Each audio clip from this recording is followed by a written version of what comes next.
No? Okay, we're going to get started. Thank you, everybody, for joining us for our afternoon session of our board meeting. We'll start off with item number 24, CAO Espinosa. Thank you, Madam Chair. Since coming to admin about 3 years ago, paying for county business has posed a problem for most offices and most departments without having a county credit card. There have been input by our department heads, what can we do, what can we look at. So staff, we've commissioned Sarah Fontanos to look at this. We've worked closely with the auditing department on a CalCard purchase program. But just to keep in mind, I wanted to kind of keep the board in respect to what we do with the county. There are some things that we actually use personal credit cards for county business. One, when I started here years ago, we have a website, and we have SSL Securities. We have web like GoDaddy, where we actually have hosting. And we have to have credit cards on file. Since there's no county credit card, a lot of the department heads have had to actually use their personal credit card to hold that on file, so that way they can bill and have a credit card on file. So it has posed somewhat of an issue, and we just wanted to share some thoughts from staff with regards to potentially looking at a pilot program for CalCard. There's been other staff members that have had to use their personal credit card as well. I believe with the court system for county council, they've had to put their personal credit card on file with the courts in order to do business with the court. So it is somewhat of a problem, and we want to share to you some of the efficiencies that we might be able to gain with this. But more importantly, kind of looking at some of those things where it's essential to have a card to do business. So we have Sarah here to talk a little bit about this. So Sarah? Yes. Hope you all still have chocolate. This is a tall order of what I'm trying to accomplish today. Hopefully I'll be able to convince you of exactly what's in the recommendations.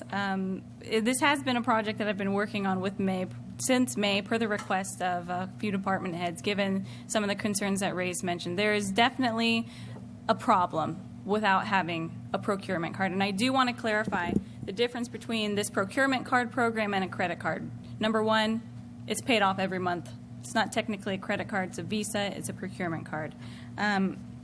Again, so going back, been starting this since May. I didn't want to come to you today just saying, hey, we'd like to try out a pilot program, see how it works, without having some very sound internal controls available. And I think Joe Paul Gonzalez was his main champion of making sure that there were processes and understanding in place, especially in the event of accidentally or intentionally falling outside of the lines of using the cards appropriately. So today what I'd like to talk to you about is exactly what's been provided to you, and it's the first recommended item in the AIT, the Chapter 8 policies and procedures that have been developed. This has been focused around a program provided by U.S. Bank called CalCard. It is a state contract with the state of California. DGS does author it. And it provides us a web-based option to review transactions live as they come in. So in essence, maybe myself, the cardholder, Ray being my approver in this hypothetical situation, I buy a widget, he is looking at the statement online, sees that I bought it, knows what it is, it's pretty self-explanatory, approves it, and it goes on a monthly statement that's approved at the end of the day. I want you to consider this. Every single thing we buy, be it $5, $10, $25, $125, there's a check spit out every single time for that. And those checks add up. So not only is having a procurement card solving a problem of, well, one, we can't buy anything because most of the time they only offer or accept visas, or two, I can't book my hotel because they don't take cash or checks, they want a credit card, or I can't get my airline. It's also solving a problem of cost efficiency. Every single time we print a check to pay someone, that check has money. Someone's batching that item, someone's printing that item, folding it, stuffing it into an envelope, and mailing it somewhere. A procurement card has the potential to wrap up a bunch of those checks and pay one person. CalCard offers us that web-based feature specifically, and they also offer us prohibited items, so to speak. So there's certain items within the CalCard program that they don't care. No matter who you are, you cannot purchase those things. And those items are specified in the Chapter 8 section. I'll give you some examples. I believe it's page 16. Some things like casinos, wire transfers. Where did it go? Casinos, wire transfers, savings bonds, timeshares. So those certain things that the CalCard program itself has identified as absolutely restricted, nobody can change that authority. The CalCard program also offers features where the program administrator can restrict certain commodity codes. So, for example, sporting goods stores, or let's say we have a certain, just specific to certain items that we know we won't be needing. We can restrict that. Food items, gas charges, that kind of thing. So that's a broad overview of the CalCard program and just kind of the specified services they provide. Again, it's the web-based feature, truly, the ability to customize, so to bump limits automatically, and to set commodity restrictions. Now, why we want to have a county pilot program trying this? Well, we haven't had one before. We have an idea of what we spend and the amounts, but we haven't truly been able to determine yet if those limitations are correct. So you'll see in the staff report, what we're trying to do is have two user groups set up, A and B, to be a test for the application. They have their restrictions of, in Group A, of a single purchase for $1,000 and a monthly at the $3,000 level. And we chose that amount just because it's what's already in our purchasing policy. A department head has to go to the CAO with anything over $3,000. So the idea there is to hopefully have an idea of the types of expenses and determine if that limit was too high or too low. And I think what you'll see in the policies and procedures is it's a good foundation, a general foundation for each department pilot. So, for example, if we are to determine HHSA is definitely one of the groups you want to try to pilot, maybe someone in probation, the sheriff's office, the resource management agency, their foundation is set in the policies before you. What will happen if somebody uses it improperly? They purchase something that's personal. It's set. We're not going to be going over the limits set in the group A and B. We're not going over. Yes, I'm sorry. There's a question from Supervisor Munzer. Sarah, you said that the departments would have. Jerry, can you turn on your mic, please? The different departments will have their own procedure policies in place. So have they? We do not have specific department ones created yet. Okay. The policies before you are the general ones that will be applied to every single cardholder and department in the county. Okay. Those policies can be tighter based on whatever that department develops. It's not created yet because we don't have a specific detailed understanding of all the specialized areas. So, for example, I was hesitant to restrict something like food. So you'll notice in the allowable purchase there's something called the client services, and it specifies food, clothing, hygiene type stuff. And that's because in HHSA, when a social worker removes a child from a home, so to speak, they may have to pay for a meal for the evening or get them clothing or get them something. There may be specifics set up for their funding and something that Jim or their administrative director will say, no, this is going to be the specifics that I will require that employee to do when they're purchasing. So in this instance, there's a caseworker number tied to everything. And so it's left to them to determine that specialized area of policies that they'll follow to make sure that they're following their state fund rules and any other, regulations that they might have in that area. So they aren't developed yet specifically for HHSA. I do know that they're hoping to have those complete in January. But absolutely right, Supervisor Munzer. This is a broad foundation for everyone to follow. Will it get looser than that? No, that's what we've set it for. It says in the staff report that we would like to try the pilot program and report back to you. So, for instance, if before the pilot program is ended, we've determined, wow, this certain policy hasn't been working out, people do need to buy this. And so we'd like to try to adjust that. That can be something that we would come back to your board and discuss that potential change. I left a draft on it because that's truly what it is. It's draft policies because we don't know what we don't know yet in regards to a procurement program. We can give you the basics of what we know has gone wrong for other cities and counties in the past, and I think that's what we've accomplished in the Chapter 8 policies before you. Now, will it absolutely reduce the risk and the potential for fraudulent activity? No. There's always that opportunity. But we've set up policies in there to make sure that we can discipline immediately and correct those actions. So, let's see, kind of jumped off track. I apologize. We have another question. Yes, please. Supervisor Botello. Yeah, so each department would have its card, or would it be Show you this. distributed by department, or is it by individuals? And then who is going to kind of monitor the line items of expenditures, and how is that applied to each departmental expense? So let's talk about the organizational setup is what you're asking about. And so this is outlined in the policies, and I've kind of done this picture to help us understand it. So we have 6 levels of organization within this pilot program. The first and second being U.S. Bank and the state. That just refers to their setup of the actual program and what it can and can't do. Level 3 would be the county administrative office as the program administrator.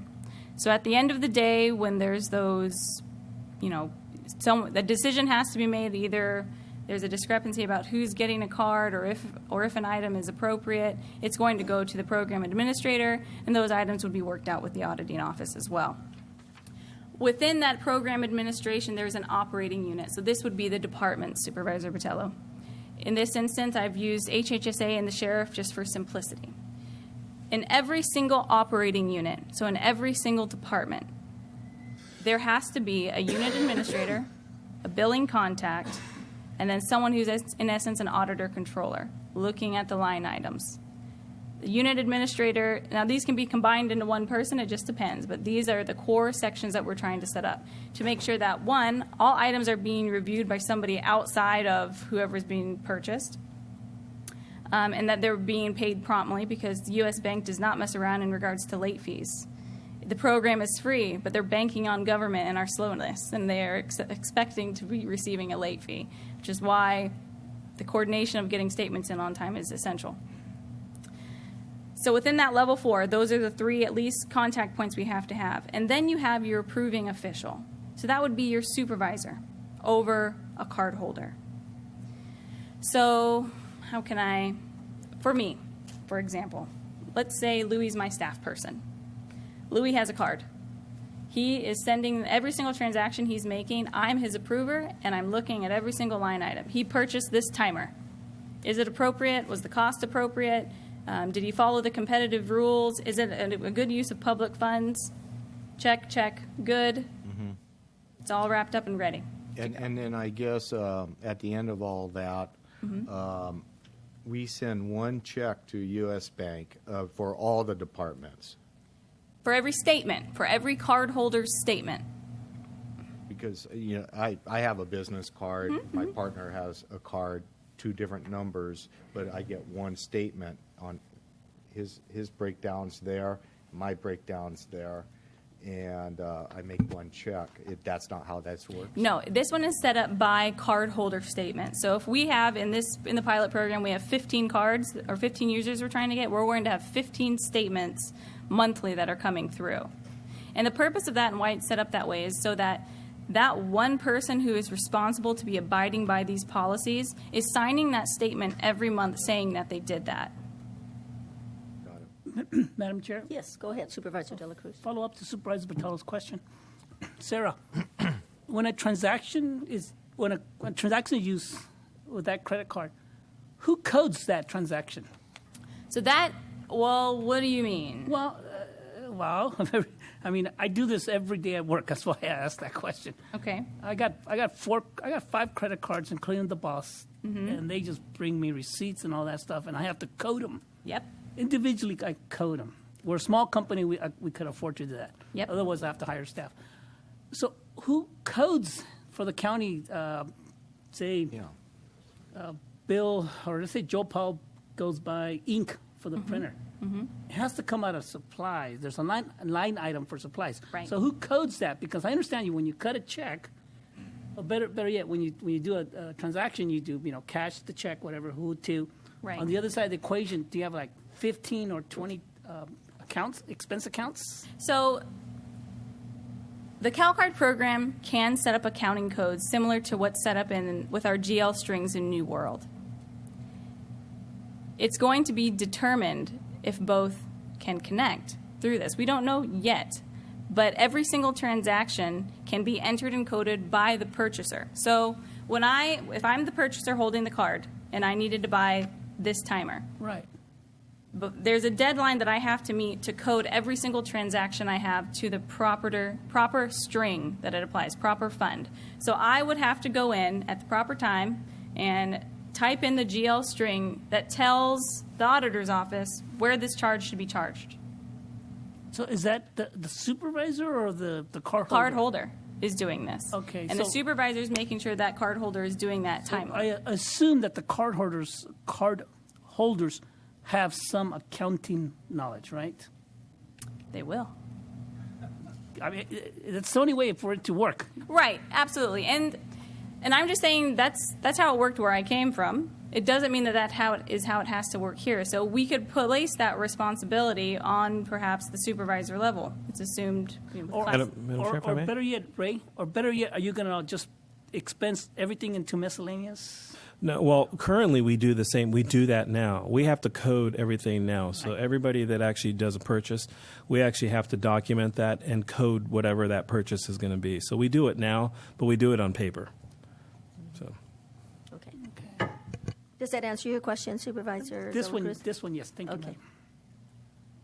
Okay, Sarah. Okay, so we have a set of policies. We're asking for this pilot program to start. We're hoping that through these two different groups, we can assign these 15 users somewhere within those groups to see how the policies fit with the CalCard program, to see where they maybe need to be tightened, maybe we're missing policies in a certain area, and that is exactly what we would be able to report back to your board on. If there's any other, I would like to actually go over, this was brought up as a concern. So in the event of, and I don't think I answered it fully for you, Supervisor Botello, in the event that the cardholder is a department head, who is approving that purchase? We obviously wouldn't have their staff member approving a purchase for them. And how we have it set up, and again, point of a pilot program to see how it works, if it's effective or not. But in that case, if a department head's a cardholder approver or user, their purchases would be going to the program administrator at Ray's level. Not necessarily Ray, Ray's swamped, but to another individual in his office, myself, Melinda, to be determined.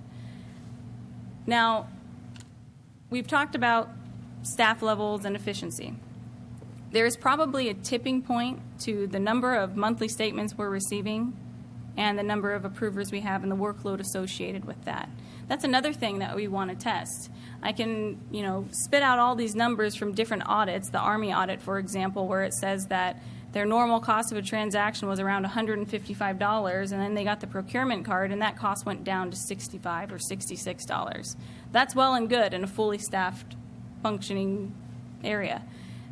There's definitely a tipping point to where the process here could outweigh that. And so that's also another testing potential for the pilot program, where how much is too much in regards to how many monthly statements we have.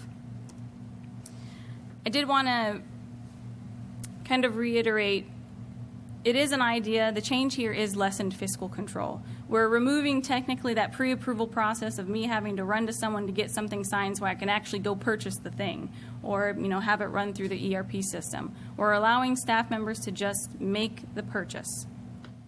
It's not necessarily that internal control is removed, it's just replaced. It's replaced with what the CalCard program offers, which is this web-based portal to review each transaction and have it approved. So with that, if there's any specific questions about the policies, I'd be happy to go over some of the restrictions, the allowable uses of purchases. I'd really like to have the discussion with the board of your concerns and how you're reading through some of those specific policy areas. Any questions from what you've read? No. There's no questions at this time. I'll go ahead and open it up to the public. Are you done with the presentation, Yeah, I think Sarah? if you Thank guys don't have any, That was- it's a lot of reading, but. Yeah. Go ahead. Thank you. I'll open it up to the public. Is anyone from the public interested in addressing the board regarding this item? Jim?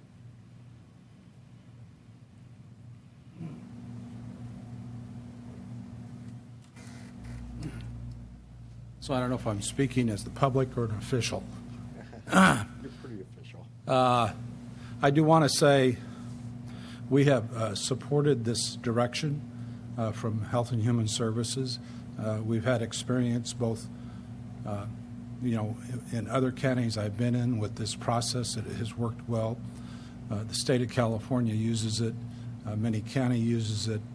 It does. I cannot tell you the paperwork that we produce just in our department in order to create a check. We could do a bonfire with that. We support this. I would also urge the CAO and the board to consider moving through the pilot project as quickly as possible so that we can enjoy the full benefits of this process if this is what you decide to do. Jim, you want to stay there? I have a question. You have a client that needs food. They need to Yes. address that immediately. What are you doing right now? Right now, we either get a check issued for the social worker to do that, or the social worker takes it out of their pocket and gets reimbursed for that.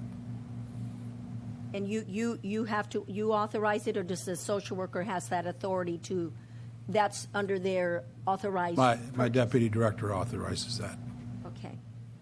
And then, and you would monitor it as well. So when it gets reimbursed, let's say it's an out-of-pocket expense, it would go to the auditor's office and then, Well, within our agency, we have two levels of review and and authorization. One is the deputy director. Second is our fiscal operation. So it's reviewed twice before it gets to the auditor's office. okay. So that check would come from the auditor's office for reimbursement, though? Yes. Okay. Yeah. You don't have a checkbook there at your... We don't have a checkbook. Okay. And so now that client needs food, you have a procurement card. Right. What happens? Then the social worker that has that card, I'm assuming that we'll pilot it with a social worker, would be able to conduct that business, put it on the card. It would be pre-approved. In our case, it would be pre-approved with their deputy before they do that, and then reviewed both by the deputy and by our fiscal people after that. What happened in other counties that I worked in is we basically said to people, you have to abide by the rules. If you don't abide by the rules, I think here they get one warning, and after the second warning, the card is taken away. I think out of about 100 employees that we dealt with in Mariposa County, we had 2 that ended up having the card taken away, and then after that, we never had a problem. Okay, so now if you do this 10 times during a month, now instead of going 10 checks for every reimbursing, you're writing one check, so to speak, for In essence, for yes. for the card. Yeah, but basically, I'm just saying that, this makes life easier for us. We don't produce as much paper, and I'm encouraged by the fact that the county is trying to move in this direction. Supervisor Patella? Yeah, what you just said a couple minutes ago, I agree. I think everybody would be pretty responsible using a card, and it's strictly for county business. But you might get 1 or 2, over a period of time that have to have the card taken away from them or that privilege. Did Mariposa County go after them as far as reimbursement? Is there policies in place that the county could, if something that is inappropriate? And those are the policies that are in this policy manual. I think it basically says you can either produce a receipt or we'll take it out of your next paycheck. Okay. That's just what I wanted it stated in the public, too. Right. Thank you, Jim. Any questions of Jim? Okay, anybody else from the public that would like to address the board?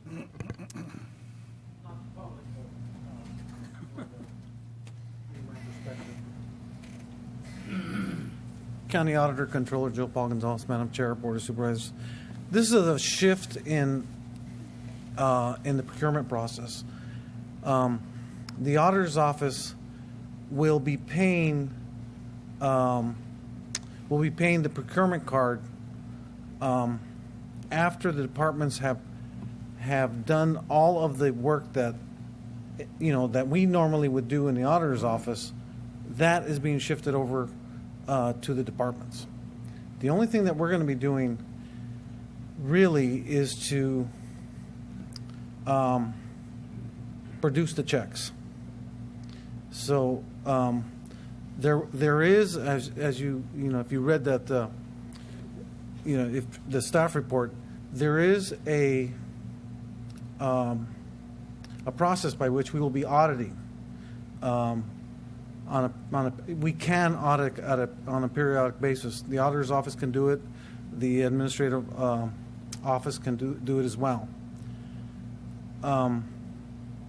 So, it is a shift in the way we do business in the county. Keep in mind, though, this is a pilot program. It's 15 cards. It's really an attempt to, join the modern world of how business is conducted, either in private or in public. In my view, it's a business necessity to have a purchasing card. The question is, has there been enough internal controls implemented in the policies and procedures? Well, that's something that over the next year we will be quantifying the kind of information that you will need to make a decision whether this pilot program gets expanded or it gets shut down. So, keep in mind, it simply is an opportunity to see how we can find greater efficiencies in government.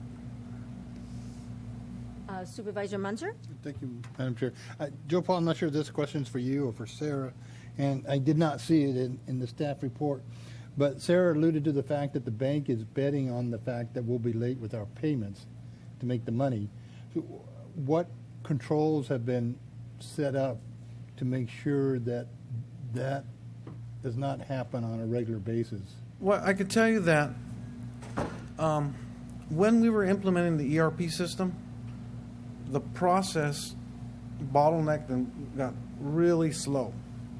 We were actually 45 days behind in accounts payable.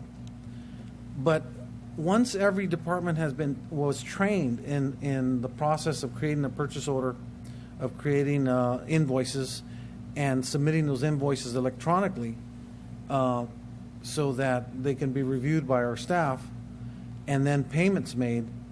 Once everyone is trained, we virtually can have a check the next day after the invoice has been processed. So it's a very, very quick turnaround. So I expect that process will be very similar for the payment of the purchasing card. Okay, I guess what I'm asking is, if a card is issued to a staff member and they're just consistently late in doing their paperwork, getting the paperwork to you. I think Sarah can answer that. Yes. Per the policies, that is considered basically a violation of the use, and it is punishable. So Okay. it's That would- okay. bolded All in right. there because that's a huge piece of it. And Okay. U.S. Bank will shut the whole thing down if they're consistently receiving, usually by the departments. And that would be the policy I would expect here, that if one person is particularly late in any given department, then the entire department will feel the effect of what that is to have that stuff late, and that department will be shut down for that late occurrence, a constant late occurrence. Okay.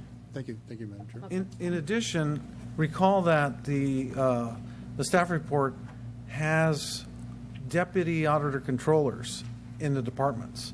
They're the ones who are going to be responsible to ensure that employees have submitted their paperwork documentation in a timely manner. Supervisor De La Cruz? Thank you. And at the same time, we need to ensure that we take, that opportunity of extending that 30 days, if it's net 30 days, that we don't pay until the last possible day, because it's borrow free money whenever we buy items. So, you got to do some, asset management in this program too. Yeah, the cash management question, as interest rates rise, becomes more pertinent.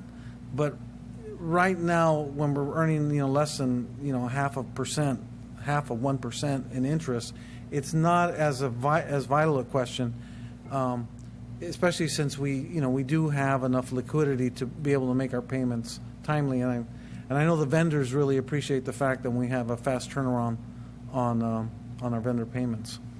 Okay, just want to put the word out there. Just good fiscal sense to pay as far as you can without getting penalized. Joe Paul, I've had experience with your department, and it's really good at watching and paying attention to what you're paying. Do you feel comfortable enough with this type of program that you can still have that kind of control and overseeing and oversight that will not get lost in the process? The oversight, as I mentioned right from the start, is that this is a change in our process, completely. We're now taking that,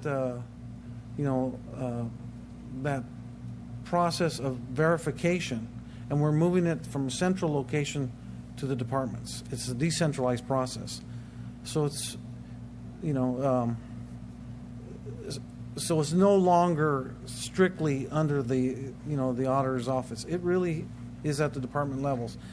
And really, under the purchasing ordinance, the assistant purchasing agents, which are the department heads, they are responsible to ensure that that all payments, all claims for payments, conform to the county's policies. Okay, and it sounds like department heads are willing to take that additional responsibility, so to speak, because they're going to have to pay greater attention to what is coming through before it gets to you.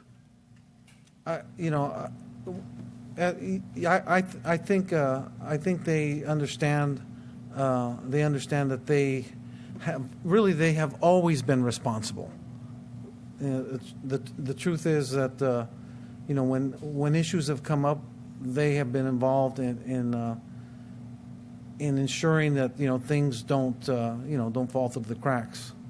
Well, so that's good. I would say they understand their responsibility. I'm always a little bit reluctant because you always hear the bad stories, the horrible stories of the misuse of credit cards. And when there's ease, there's greater chance of fraud.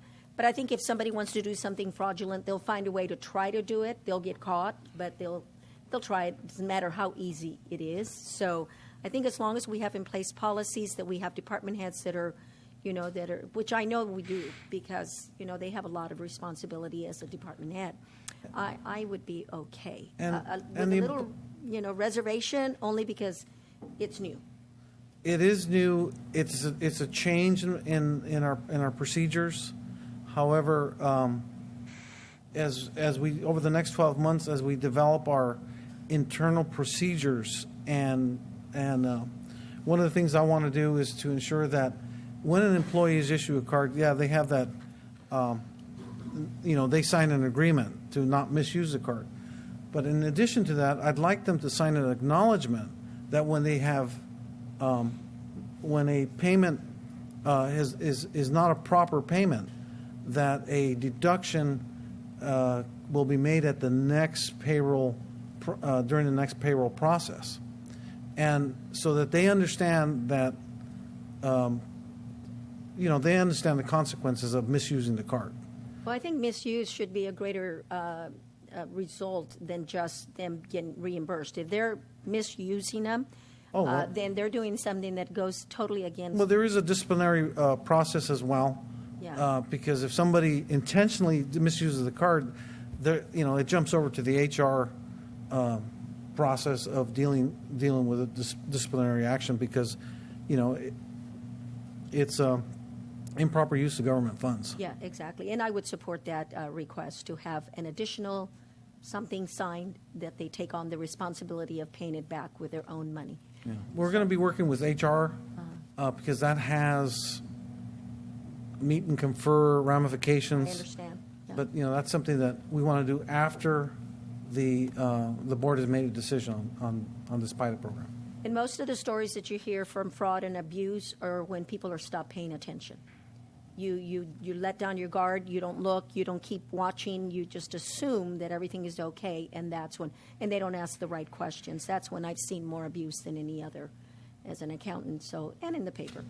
We will be, in the auditor's office, we will be working closely with the department deputy auditor controllers to ensure that they are following the practices that we have employed at the auditor's office to ensure proper compliance.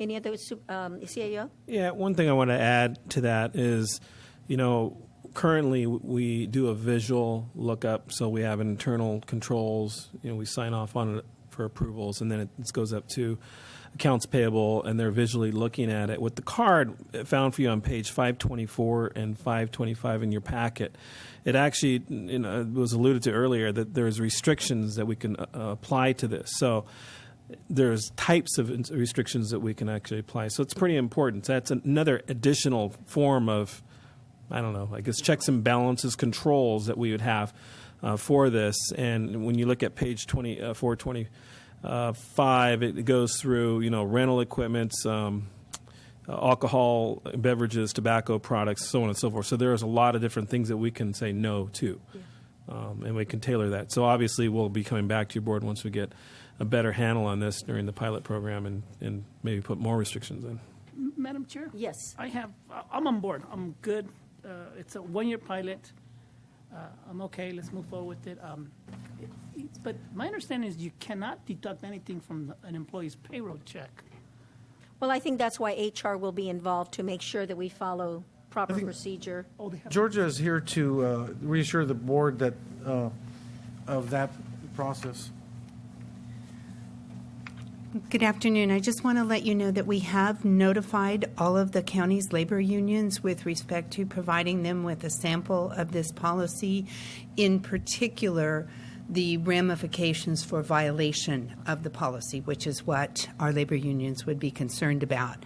And several of them have responded. We've answered their questions, and we don't have any opposition as such. Remember, employees have to sign.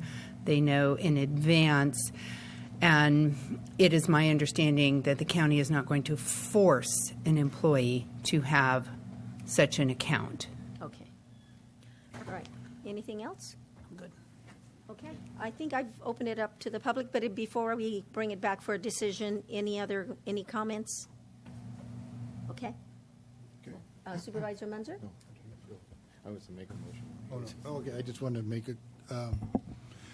So I've been in my former life, I saw where these cards were used, and it was a great thing for a vendor because it cut our time down to being paid to a matter of days as opposed to sometimes 60 to 90 days. So it was a great thing. Did our eyebrows get raised a couple times when the cards were being used? Yes. Did our eyebrows get raised a couple times when our present system was used? Yes. So basically, this is a 20th century tool that here, 15 years into the 21st century, we still have not enacted. So we need to go forward with it. If my understanding is correct, a couple of the departments, maybe more than a couple, but a couple of departments such as Health and Human Services, the RMA are going to institute their own policies. I would like those policies to be written out before we enact the program. I would also like to see a 6 months review halfway through the year. Just have staff come back and give us an update on how things are going. Rather than waiting a year to get. Yeah, let's just have a quick update at the 6 month, and otherwise I am good with the program. And I appreciate the limits. I forgot to say that, but the limits are important because that keeps us under the limit that we allow as supervisors for anybody to go out and make any kind of purchases. So that's an additional layer of protection. So, okay. Supervisor Botello, you were going to make. Yeah, I was make a motion to approve the pilot program for the credit card purchases for a number not to exceed 15 card holders and 5 in Health and Human Services, 1 in the County Administration Office, 1 in Public Works, and 1 in Probation, and 1 in the Sheriff's Office, and others to be determined as appropriate for sample needs, and approve Chapter 8 of a procurement card policies to be included as part of the county purchasing contracting policy manual, and authorize the auditor to sign all Department General Services participation documents in order to begin the program setup and implementation, and allow the pilot program 12 months upon completion of a program setup, and come back in 6 months to give a report to the board, and request the auditor and CAO bring back their recommendations upon commencement of the 12-month pilot program. Okay. That's your motion? Is there a second? I'll second, Madam Chair. And a second. Any further discussion? All those in favor? Aye. Aye. Opposed? Motion carries 5-0. Thanks, everyone. Thank you, Sarah. Thank you. Okay, we'll move on to item number 25. CAO, will you introduce this item? Thank you, Madam Chair. Oh, Counsel, I'm sorry. Okay. I just saw your name on there. It's all right. Either one of us could have done it. The next item number 25 on today's agenda, deals with the adoption as an urgency ordinance of a marijuana cultivation ordinance, which has been the topic of some discussion amongst the board and amongst staff. So Barbara Thompson, the Assistant County Counsel, is here to present the ordinance. Before she does, I'd like to thank the ad hoc committee. Supervisor Barrios and Supervisor Botello were both instrumental in bringing this, helping us shape this ordinance and getting it before the board sooner rather than later. I'm sure they'll have comments that they want to make on it. I'd also like to thank Barbara Thompson, the Assistant County Counsel. She did a tremendous amount of work on this. In fact, I think you've pretty much gotten the Encyclopedia Britannica up here, which is, I'm sure, is reference material to read at your leisure. But this is an area that's generating tremendous controversy. It's an area that generates tremendous problems for the public entities. Legalization may or may not be on the cusp, but what are we supposed to do in the meantime? So with that introduction, I'll turn it over to Barbara, and she can present the ordinance to you. Okay, I'm going to give a brief rundown of the ordinance and a summary of the new state law that was enacted on September 11th. I don't know whether it's been signed by the governor. It hasn't indicated on my updates as of this morning whether it's been signed or not.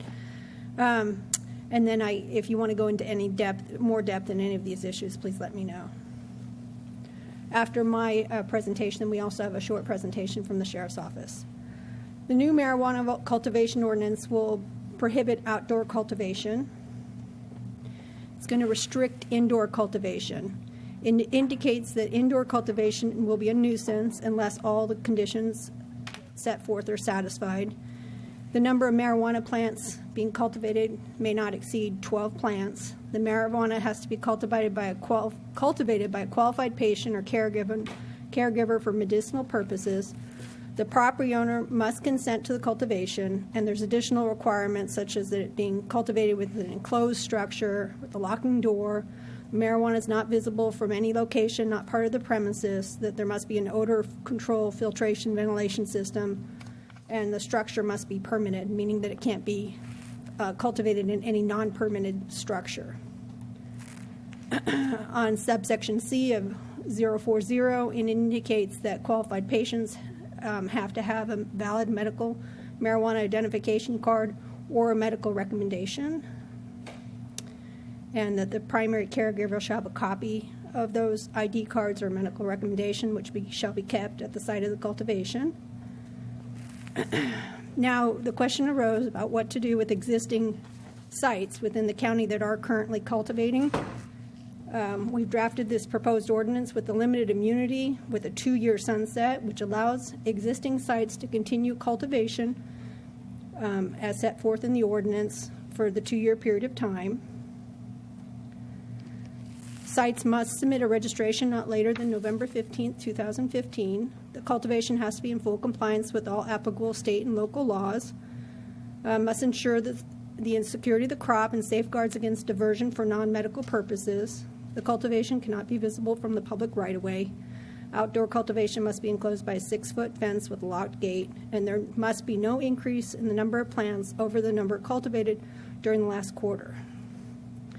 This sets forth the requirements of the registration process, including submitting the name, the name and person address to which the marijuana will be supplied, a copy of the medical recommendation or medical marijuana card, proof or certification of electrician that the electrical permits are existing or an alternative of building inspection, a description of the number of medical marijuana plants that are going to be cultivated, description of the plants that have been cultivated on the site during the last quarter, and any evidence of the number of plants cultivated.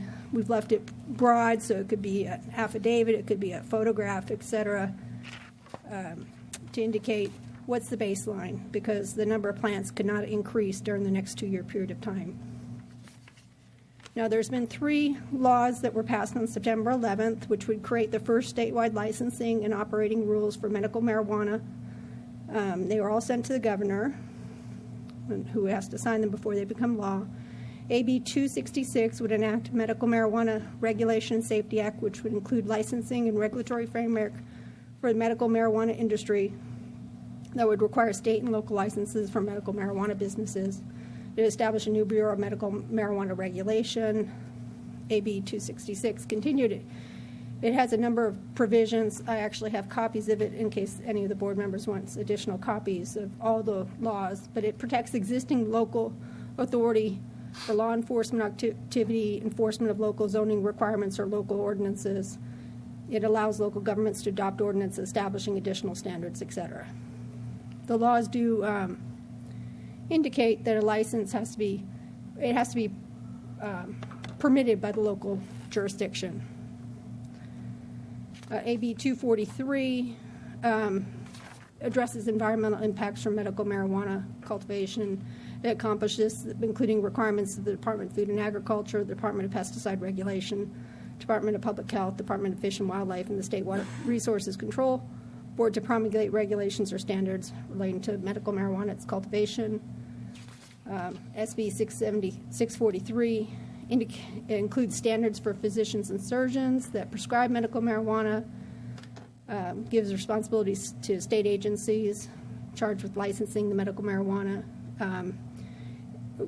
requirements for pesticide standards, items that have to be considered before somebody can become licensed. Certain individuals may not be able to become licensed under the new law. I'll just, the license is prohibited from commencing activities under the authority of a state license until the applicant has obtained a local license or permit. Requires that the cultivation be conducted in accordance with state and local laws. California is consistently ranked highest among all states for the number of outdoor marijuana plants eradicated by law enforcement from 2008 to 2012. The total number of outdoor marijuana plants eradicated has ranged from 53 to 74% of the total plants eradicated in the United States. Other site that I've reviewed indicates that approximately 70% of the marijuana in the United States is cultivated in California. I just have a few pieces about the environmental impacts of unregulated marijuana. I've also passed out some information to the board. It's been described as a high water use plant. Some one site indicated that it uses about approximately twice as much water as a wine grape. This 6 gallons per water was based upon a study out of Humboldt. Some individuals have pointed out that, of course, that the amount of water that marijuana would use depends on the soil, the frequency that it's irrigated, just like any other plant. But that is one number that's been cited by literature. And so this was some information provided by the San Benito County Water District indicating the amount of federal water that's been received over the different years. And this slide indicates the different impacts from marijuana cultivation, the environmental impacts, which includes loss in habitats from clearing, grading. There's issues with pesticides and surface water diversion, and some chemicals that are used to control rodents have affected the wildlife. So if I could turn this over to Captain Taylor, he has some slides that would presentation for the board.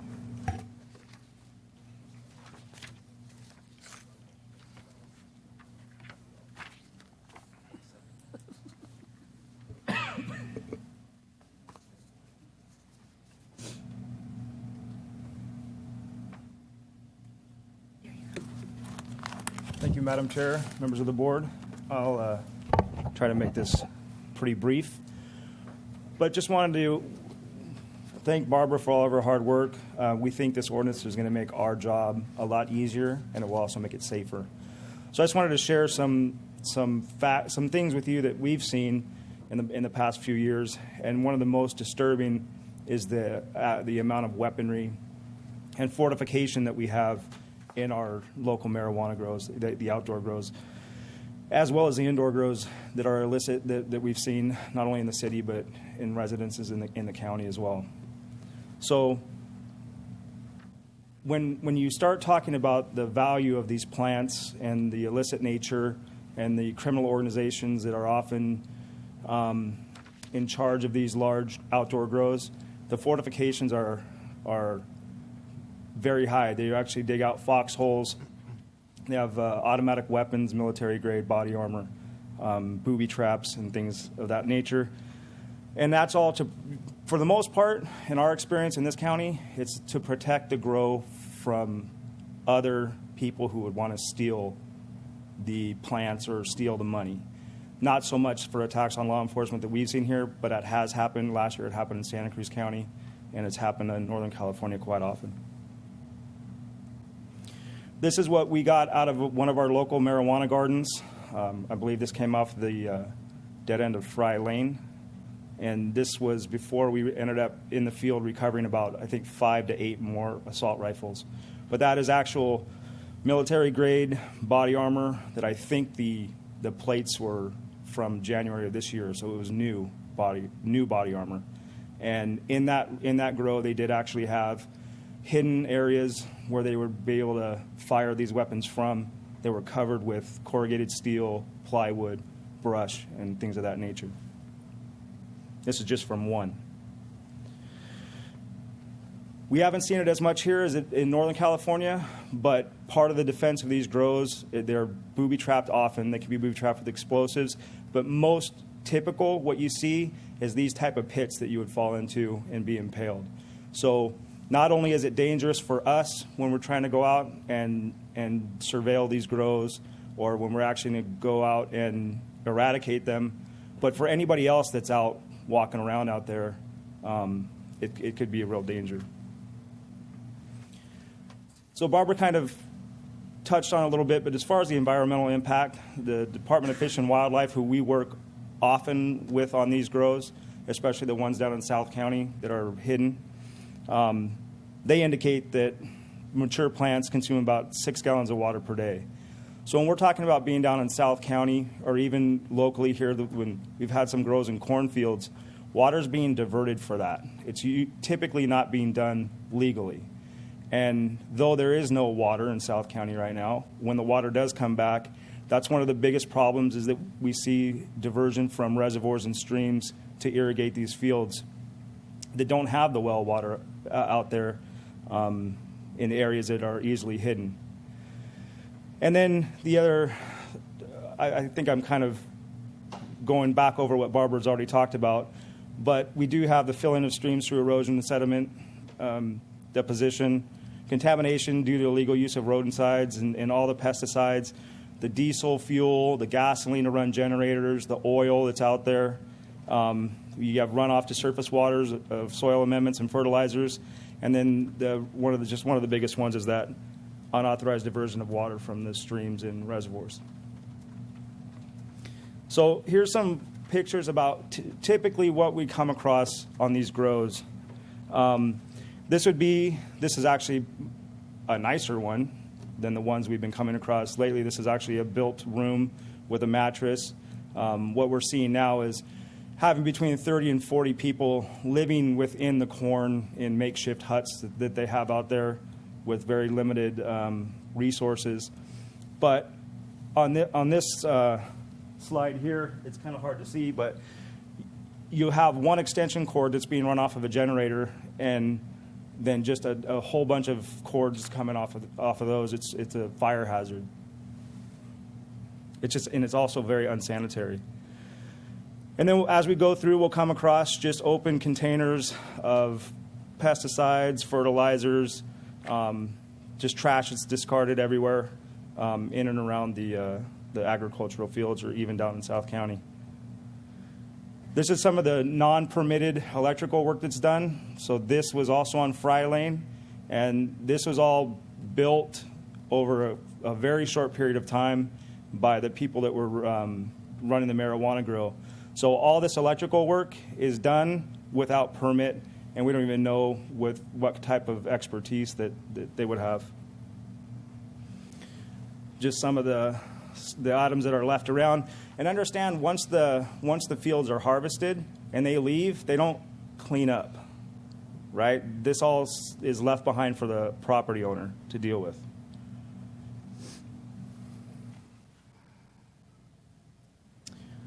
This is a large diesel generator that was out there, was supplying power to one of the rooms where they were doing processing. And just leftover motor oil and gas that's just left around.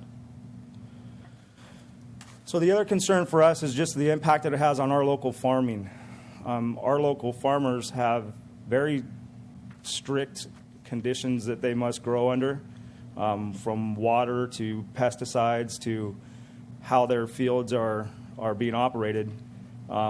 Again, to touch on the marijuana, using a large amount of water, it's often stolen. They're just our own. We want to help protect our own farming community who's held to these strict standards, and get rid of these illicit grows that are threatening the environment and our local safety. And then also for local property owners, managers, and landlords, they are also negatively affected by these grows. I mean, cleanup costs of both indoor and outdoor grows are substantial. We just finished up on a house that was full of marijuana plants. The windows were covered. There's no ventilation system. There's mold in the ceiling. There's mold in the walls. The, again, unpermitted electrical stuff going on. The damage done to the real property, especially mold abatement, is very high. And it's oftentimes, almost every time, and at least of the grows we've done the last few years, the property owners are just leasing their land and it's being subleased and they don't know what's going on. So by the time they get there, it's a huge impact for them. And really for us, this ordinance would help us with just our cost of enforcement. So just to take down one grow on one day, the last one we had 35 officers, a helicopter, SWAT team, because we're coming across these weapons and because of the fortifications. Attacks on law enforcement officers are increasing, and no further than Oakland yesterday and Sand City, where there are shootouts right in public. So attacks on the deputies and law enforcement in general are increasing, and that's a concern for us. And because of the value of the crop, robberies and violence are more common in the areas where we have the grows, and the ordinance will help us decrease the cost of eradication and increase our officer safety, because it could be more of an administrative action as opposed to SWAT teams and firearms. Any questions? Any questions, comments, Supervisor Botello? Yeah, I have a comment, and I just want public to know, and my colleagues with the subcommittee work. The active participants was Captain Taylor, Sheriff's Office, the DA's office.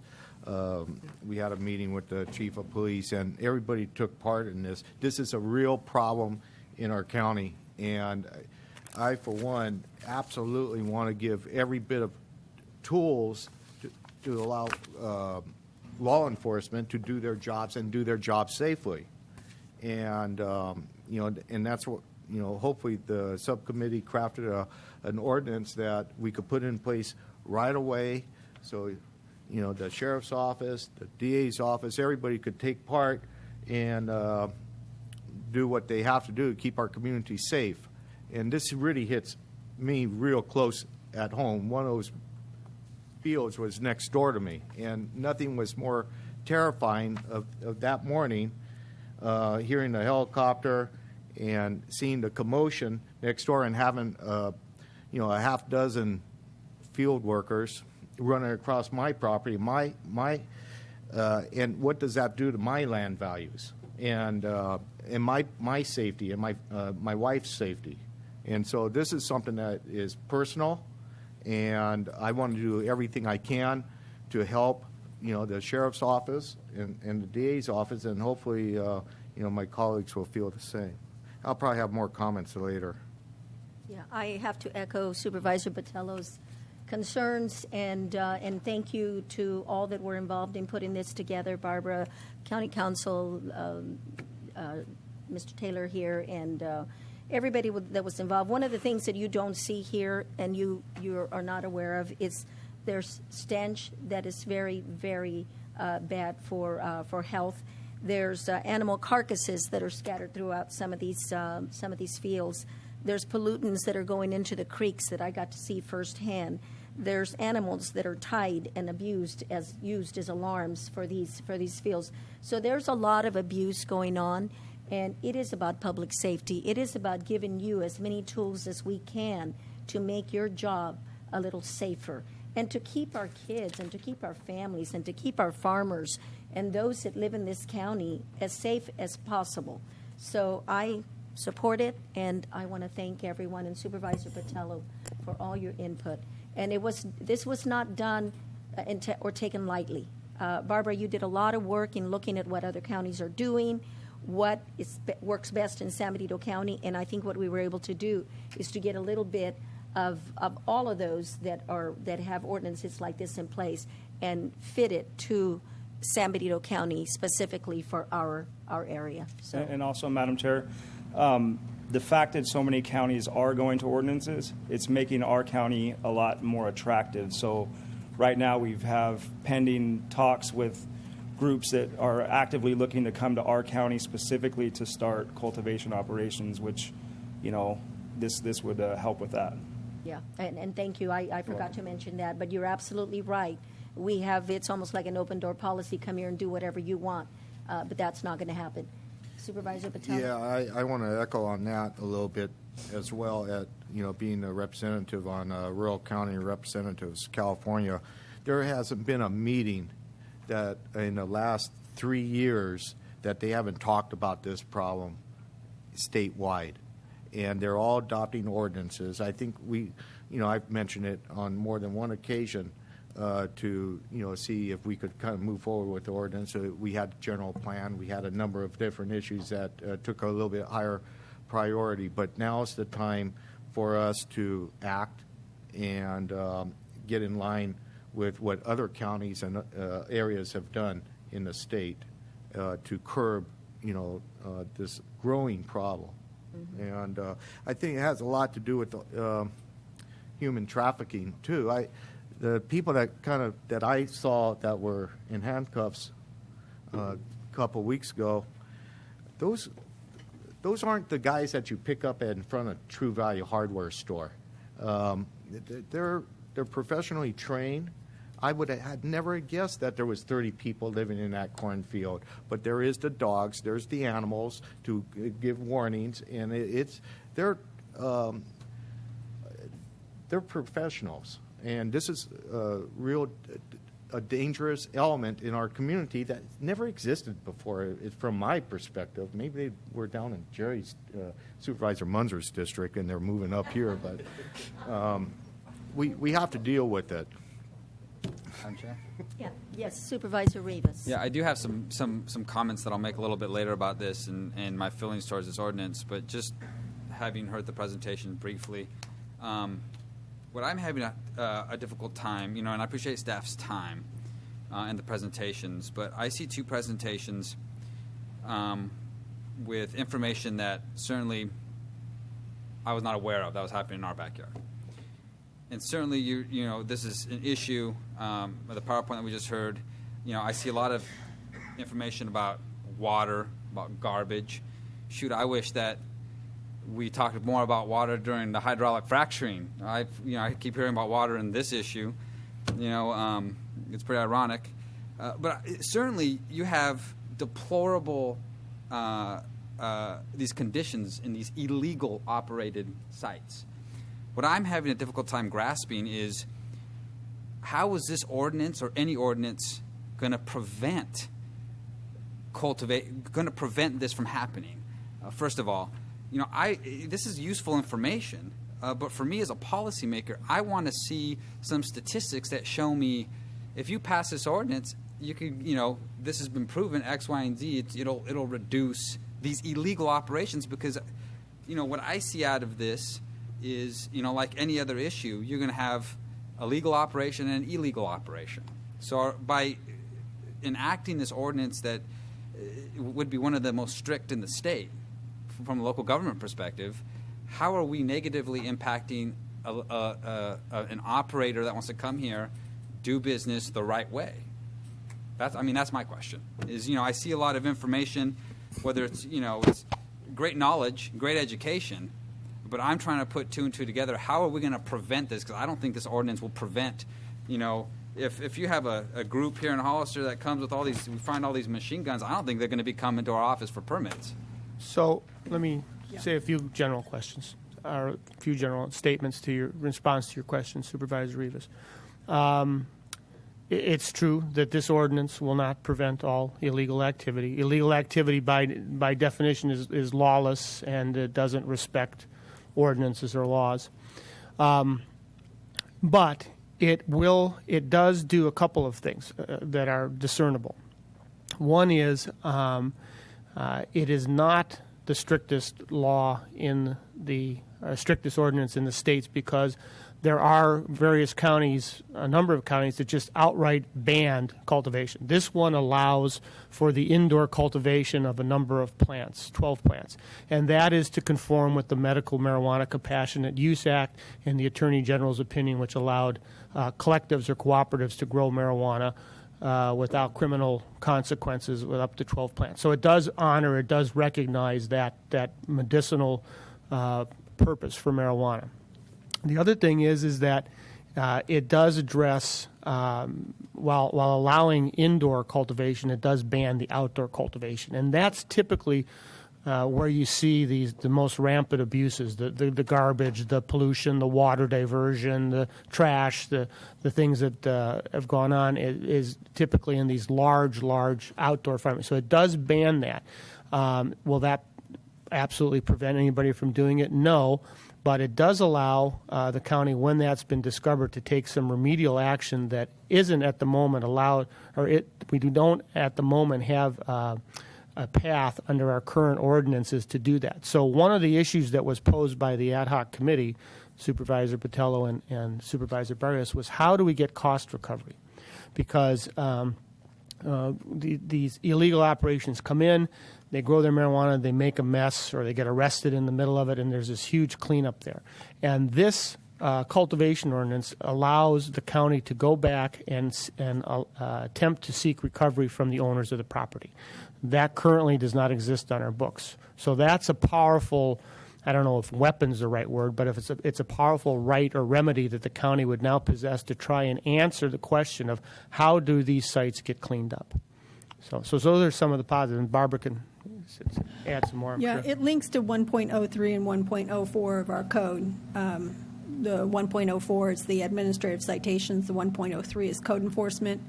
As part of the second part 2 of this, we might go through and update our code enforcement ordinances for the code enforcement to make sure that we have the most up-to-date and correct actions about how to place civil liens on property, and also the summary abatement procedures for violations that are located. So that's one part of it. And it's also a very clean-cut ordinance as far as the number of plants. Some counties have done ordinances based upon mature versus immature. And then there's always the question, well, is it a mature plan? Is it not a mature plan, et cetera? And this is just 12 plants. So if you go out to a site and there's 80 plants there, it's a clear violation of the law, which is easy to define. And it's less subjective than some other ordinances. Madam Chair. Yes, go ahead, Supervisor De La Cruz. And I commend Supervisor Rivas for those comments, and I too share some concerns. This is not going to stop those illegal. It's not going to. And then the 12 plant. So what do we do with someone? And I'll give you a perfect example. I'll give you a personal experience. I was doing dialysis for about 6 years, and every time that I'll come out of dialysis, I'll either come out real hungry or I just wouldn't eat because my stomach would hurt. And I haven't tried marijuana, so I'll say it right now for the record. But in the future, there's no guarantees, Madam Chair. In the future, I might go back to dialysis three times a week, 3.5 hours a day, and I'll be losing weight. And if marijuana allows me to eat, I'm going to try it. I'm going to try it. But because I don't have a property, I can't grow 12 plants in my property, or I just can't afford it. And if I can find some other ways, I'm gonna go some other ways. This forces just a 12 per unit, per lot, per person. I don't know what the definition is, Matt. So I have concerns about this, and I totally agree. For those scumbags that I did that to you next to you, Tello, I agree with you 100%. But to penalize the entire community, I can't support that. Yeah. And I can't support an urgent on it today. Sorry, Madam Chair. That's okay. So but, just to reiterate, I don't believe that this ordinance is drafted in a way that punishes the people that are growing marijuana in conformity with the compassionate use amendment that was passed by the voters several years ago. In that referendum, you were allowed to grow marijuana as either a collective or cooperative solely for the use of medicinal marijuana to qualified patients. This ordinance preserves that.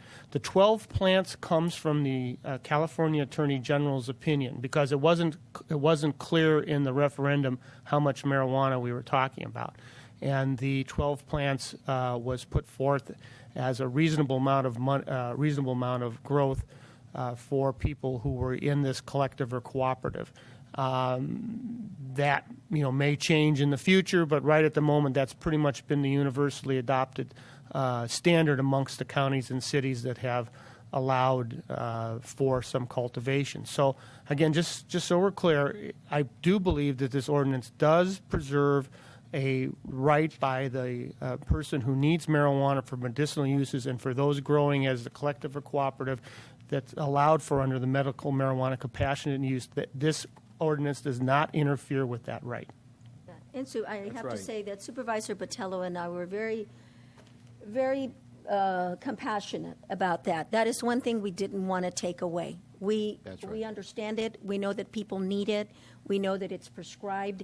And this does not prevent those folks from being able to produce their own marijuana for medicinal purposes.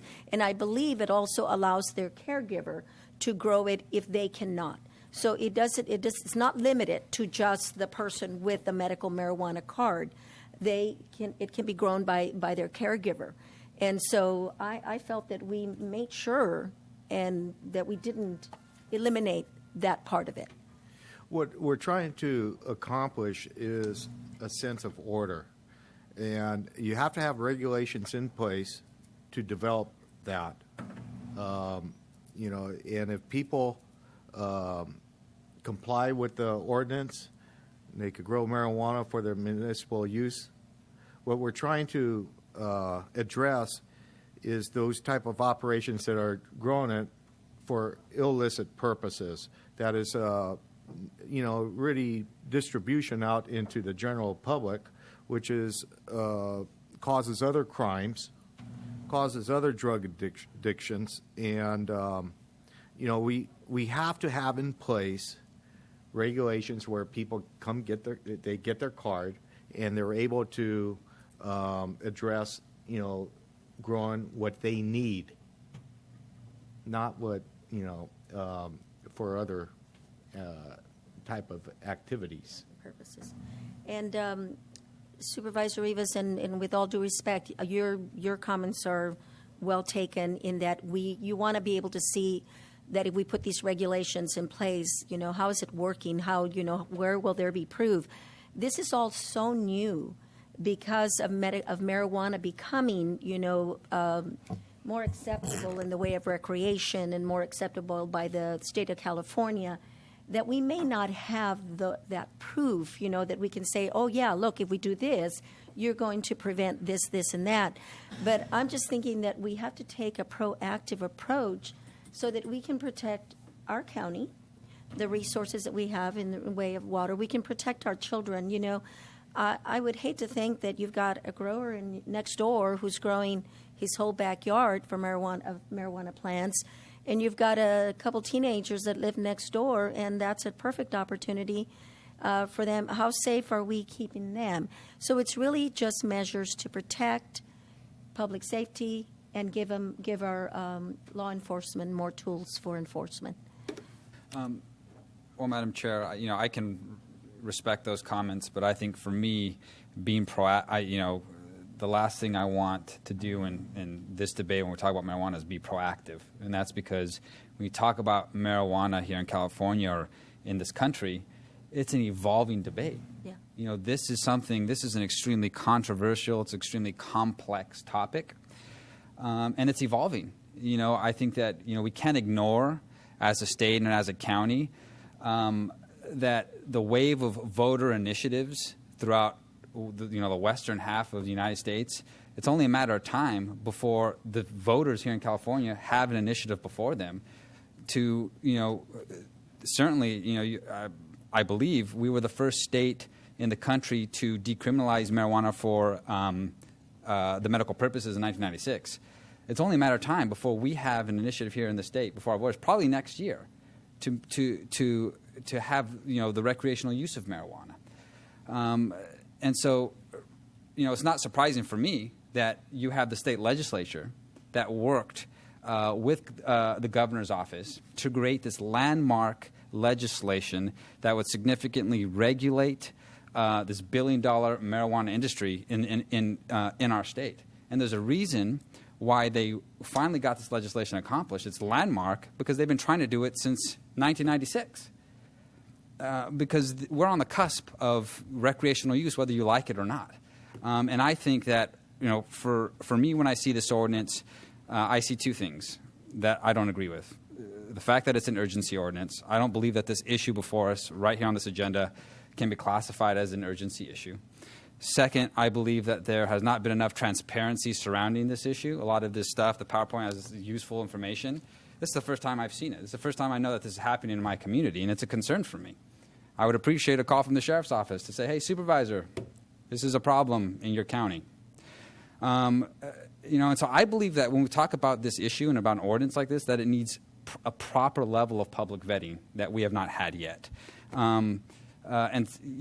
Moving forward, I think that when you talk about marijuana moving forward, especially into the future, this legislative package, as our council just talked about, includes some things that I believe are extremely important. It includes, first of all, working with the cannabis industry, from cultivators to dispensary owners, who would now need to receive 2 licenses for operating here in California. They'd have to receive a license from the state. They'd have to receive a license from local governments, whether it's the city or the county. And that's significant because when you talk about, these strong statewide regulations, it offers our state and our county the potential to gain local revenue that we're starving for here in San Benito County. Through taxes on cultivation and retail, through sales taxes on marijuana, and through additional fees that we can charge. And certainly, you know, when I look at this whole issue, not only what's before us today, we need to do what's best for San Benito County, both from a public safety perspective, but also from an economic perspective. So that's where I can't support this action today. I think that, you know, if the support is there to come back as a non-urgency item, then absolutely. But I can't support this as it is today. Thank you, Madam Chair. Okay. I think Supervisor De La Cruz and then Supervisor Batella. Well, Supervisor Rios, thank you. You said it very eloquently. I, too, can't support the urgency ordinance, Madam Chair. I feel that we need to have more public input, and I'm not going to repeat myself what Supervisor Rios says, but I'll just say I'll concur with his statement. Okay. Supervisor Batella? Well, you know, that's fine if we don't get that passed today as a non-urgency ordinance. We'll have to just bring it back and have further discussion and have more, you know, time spent on it. I won't argue that. But I strongly believe that we need to have an ordinance in place regulating marijuana cultivation today and tomorrow. If by some reason the state passes recreational use, which I don't think is off to a very successful start in Washington or Colorado, but in any case, we need regulation. We need limits of where it's to be grown and how it's going to be grown, and oversight in that process. And I think we all agree on that.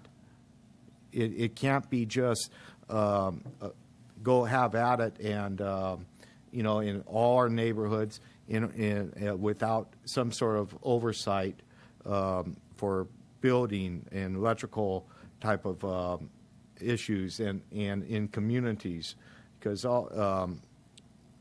it's not a whole lot different than any other business. You can't just start up a business in a residential zone. And we have to have an idea where these operations should exist and stamp out illegal ones. I mean, and stamp them hard. And we're just taking away one tool from the sheriff's office right now. That's why we came before this board to give them a tool. It would just be one tool. It's not the cure-all and answer to everything, but we have a illicit problem, just like everybody else does in the county. I mean, in the state and maybe the nation. And we're just trying to address it. Something that we should have done a long time ago. I'd just like to add one more thing, and I wish I could share more intimate details of active investigations that we have going on that I just can't. But it has been the experience of law enforcement in California over the years that even permitted or legal collectives that are growing, people are getting murdered over this stuff just based on the sheer value. Our grows here, the illicit grows that just one that I've shown you, our illicit grows here have ties to international organized crime, and it's here in our county. And the reason why they have AK-47s and military-grade body armor is because they all steal from each other. So you bring in you're going to let somebody come in and have their permitted grow in a cornfield or in South County because they went through the right paperwork. Just like we've seen over the years, we take out one marijuana grow, another one gets robbed because they need to recover their costs. They need to recover their money and their investment. So all you're going to do is you're going to have these people that are trying to do the right thing and are trying to go about the right way and are trying to give medicine to people if they need it. They're going to now become victims of these other organizations that we're trying to stamp out. It's going to be more attractive for them to come here and rip those people off. So I'm telling you, those assault rifles were not to shoot and kill San Benito County sheriff's deputies. Has that happened in California? Yeah, shootouts have happened. We've lost officers over marijuana grows. But the majority of those fortifications and booby traps are to protect themselves from the other people that are going to steal from them or take their money or take their crop. because of the sheer value of it. So I just think you're attracting people to become victimized by allowing them to do it. I don't know how else to put it. Thank you, Officer. Supervisor Lancer, do you have a comment? You know, I was able to see this firsthand, and it's really quite sad when you think about that. If we don't regulate it and we don't do something as a state, our prime industry is agriculture. You know, food. It's food. And are we going to be known as the number one marijuana growing capital of the world because we don't regulate what is happening here? Are we needing revenue? Absolutely. But I can tell you this, I would rather get food and revenue from food than revenue from an industry that's marijuana growing, because there are a lot of victims. I saw it firsthand. There are a lot of victims, everything from children, you know, to older people. And unless we do something, you know, marijuana will be the number one industry in San Benito County. This is a prime place for growing. People are going to take advantage of it if we don't regulate it and do something about it. The officers, our law enforcement, would not come to us if they didn't think that this was an urgent issue. And this is not the first time that we talk about marijuana. We brought it up several months ago. We've been talking about it for a long time. We know that it's an issue, and people do have an opportunity today. The public has an opportunity to speak up. So it's not like we haven't given them an opportunity. They're here. We'll let them speak right now. But I'm sorry, if we don't do something, we will be the number one growing marijuana county in the state of California. So I'll open it up to the public at this time. Yes. Okay.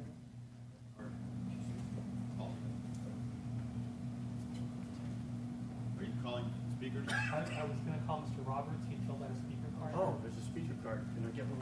Sorry. That's fine. Sorry. Yeah, you may fill one up. So. Thanks. But Mr. Roberts, you're being called up first. Okay, great. He just filled out. Thank you, and good afternoon. My name is James Roberts. I'm an attorney from San Jose. I represent a diverse group of clients, including large tech companies and large clothing companies, but along the way I also picked up a fairly unique and diverse group of individuals and collectives in the medical marijuana industry. I heard a number of things said earlier today, a number of which I agreed with. And I think the entire industry agrees with the concept of public safety. I think the entire industry agrees with the idea of getting rid of illicit grows. I think that the entire industry is interested in regulation and controlling where and how cannabis is cultivated and dispensed. I think your particular ordinance would result in the exact opposite, because we know on experience that you can outlaw marijuana, but you cannot get rid of it. All you're going to do by passing the type of ordinance that you have passed here and now is assuring the fact that you will not know where it is, you do not regulate it, you do not tax it, and you do not have the opportunity to generate revenue from it. There was a mention, but quite frankly the mention was inadequate, that within the last few days the state of California has passed a Medical Marijuana Regulation and Safety Act. This was something that took years to develop, not something that's brief. It's not a ban. It has extensive licensing. It provides for extensive control of water diversion. It provides for extensive control of pesticide control. It provides for extensive participation in law enforcement. And in fact, it provides for forms of revenue for local agencies such as this county that participate in the regulation of marijuana. It allows for collections of revenues and passing those revenues back to the county for the purpose of regulating grows. So to the extent that you pass the type of ban that you're talking about passing here in the county of San Benito, what you are assuring is that you will have illegal grows, that you will not have the migration of growing operations into the light of day where you want them. No one wants cultivation taking place in homes where electricity is being diverted, homes are being taken apart, and quite frankly, that's been a problem for years. I promise you, when you talk about wanting to know where these illegal grows are at, when you get to the situation as the state of California has already taken care of the regulations that you need, and you have licensed cultivators involved in cultivation. Do you want to know who the first people will be calling law enforcement to tell you about the illegal operators? Those people that are doing it lawful. That's how it works in the real world. To the extent that you drive all of them underground, you may rest assured that they will continue to hide from you, and they will continue to engage in activities because they can't call law enforcement. One of the problems you have is you've created a situation where these people are afraid to call law enforcement. If they're afraid to call law enforcement, they take their own protection activities. The very type of things that you're hearing complained of today are the very things that are being caused by the fact that these people can't feel that they can't call law enforcement. So you have a situation whereby the state of California has, in fact, passed laws that extensively, well, this is within the last couple of weeks, and there's no way on earth, I believe, that it's possible in the drafting of this particular regulation that it was at all possible to begin to consider what that law was, because the law was only passed days ago. So there's no way on earth that in drafting your particular regulation you could possibly have reviewed it appropriately and decided how to adopt your county regulations consistent with that very, very, very extensive set of regulations that were taken over set for a period of time. Those regulations include, and there's a wording, Wrap up, please. track and trace programs. But the other thing is that they also have provided for the concept of sales taxes to be adapted within this county as part of this process. So this is the opportunity for you to, one, know where it is, tax it, regulate it, and control it. If you pass a ban, you have none of that.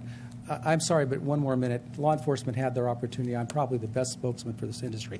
If you could wrap up, please. We have a 3-minute limit. Even the regulation as to the 12 plants is not consistent with the Medical Marijuana Program Act, and I've seen that type of regulation drafted before where it's not consistent with the Medical Marijuana Program Act. You will get litigation as a result of the specific ordinance if it's adopted the way you see it. Thank you. Thank you. You have any other cards? Aaron Johnson. Okay.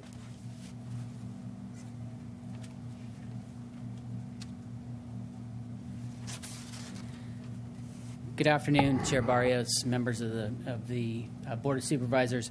My name is Aaron Johnson. I represent Coastal Growers Association, which is a group of businesses and people that are cultivators, manufacturers, and dispensers of medical cannabis. We started in the Monterey County area, but we intend to participate in the process here as well. We've been doing work in Santa Cruz County and San Luis Obispo County as well. Really quickly, since I haven't spoken to you before about my background, very quickly, I have an agriculture background. I come from a winemaking family. I'm a past president of Monterey County Cattlemen's Association. I'm current president of the Agland Trust and a current director on the Farm Bureau for Monterey County. I am deeply rooted in agriculture, but I broke my neck about 6 years ago. And about a little less than 2 years ago, I watched Sanjay Gupta's Weed on CNN. And it really gave me some good insight on the medicinal value. And I'm not here to pitch the medicinal value, but I'm here to tell you that from a conservative background who really never dealt with medical marijuana or any medical marijuana in the past, I'm definitely someone who's a huge proponent of the plant, its medicinal benefits, and its value in the stream of commerce in a legal, regulated environment.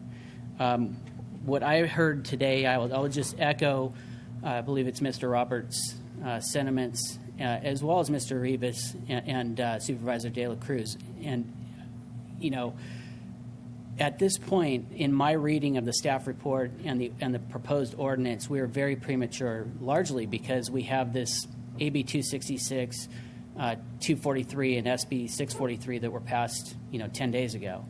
That law really does put forward the regulatory framework for not only the state, but gives you a lot of local power, and it gives you the ability to take businesses that really want to participate and lawfully participate and benefit from them in a way that we can't do with the ordinance as proposed. There is no increase in revenue allocated to the Sheriff's Department that I saw that results in them having another tool to combat the issues that you're talking about, which we also deplore.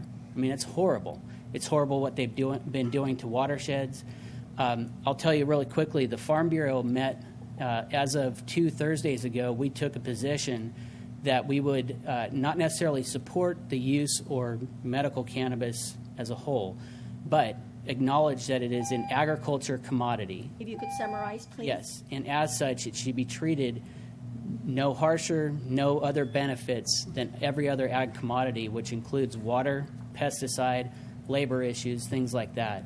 And so we do have a law-abiding group of people that want to participate. I'm asking for a seat at the table on behalf of Coastal Growers Association going forward. This has been fairly new to us, so we would like to participate, and further dialogue on this is definitely warranted. Thank you. And I have a question for you. How much has this business grown since you started? How many acres were growing before, and what are they now? You know, what I've heard from my clients and from members of our association is that the number of acreage under cultivation has not changed. They're coming from a black market, quite a bit of them coming from a black market to a regulated and lawful market. And so I haven't heard of one case where someone has said, well, I've been growing grapes for many years. I'm going to go ahead and dabble in cannabis. What they do is there are a lot of people in the ag business that are very interested in participating in this, but they're not willing to step forward yet until we have local regulation along with state regulation. That's exactly where we're headed. Thank you. Any other speaker cards? Bill Bennett. Bill Bennett?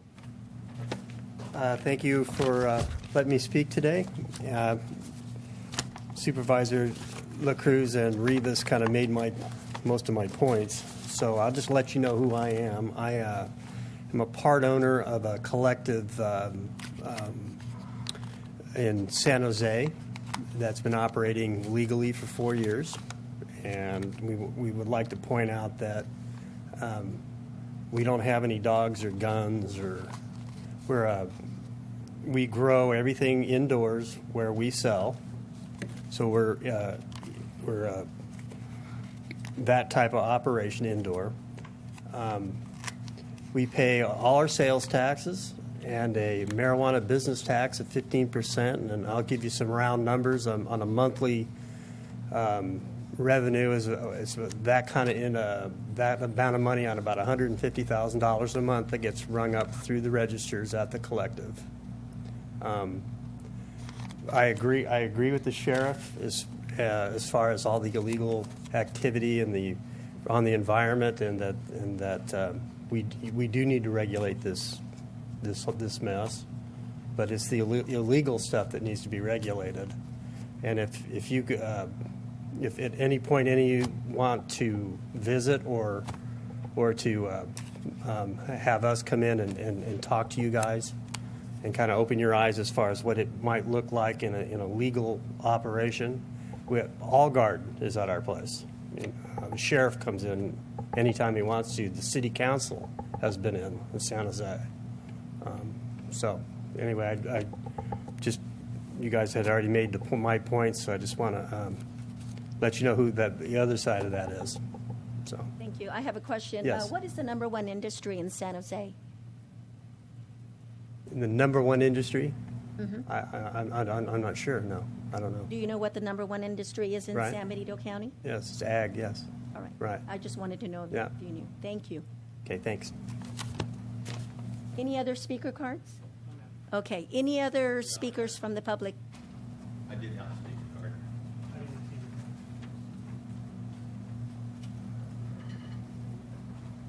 Michael Smith. That was the first one. Might be in your tray.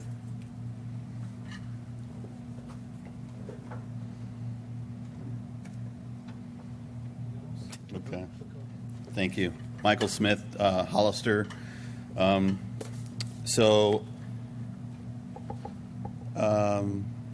been living here for 20 years. I was Jaime de la Cruz Planning Commissioner in 2006, 2007. In June of 2012, I was diagnosed with advanced and aggressive cancer. In August, I had surgery. In November, I had radiation. After last year, I had another surgery related to that. Last year, I called Purple Cross, the local collective,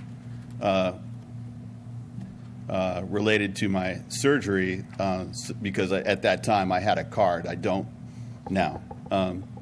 And I was told, we don't have a dispensary here anymore.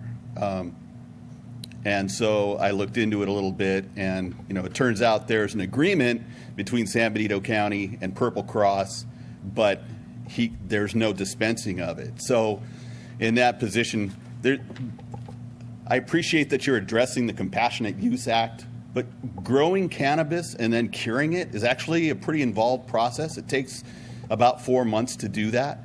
And along the way, you can make mistakes that render the crop useless or, that type of thing. So obviously I'm here because I don't see that there's an urgency to this. I believe in good government. I sat in those chairs and deliberated, and I would ask you if you haven't. The reason I'm here is because I want to represent sick people, because up till now I haven't heard from anybody that's come forth and said, I'm a sick person and this helps me. And so that's part of the debate. That's part of the consideration I would like you to move forward on, is talk to your constituents who are maybe affected by their illness, and they get some relief from it, and take that into consideration in your deliberations moving forward. Thank you. Anybody else from the public? Ann?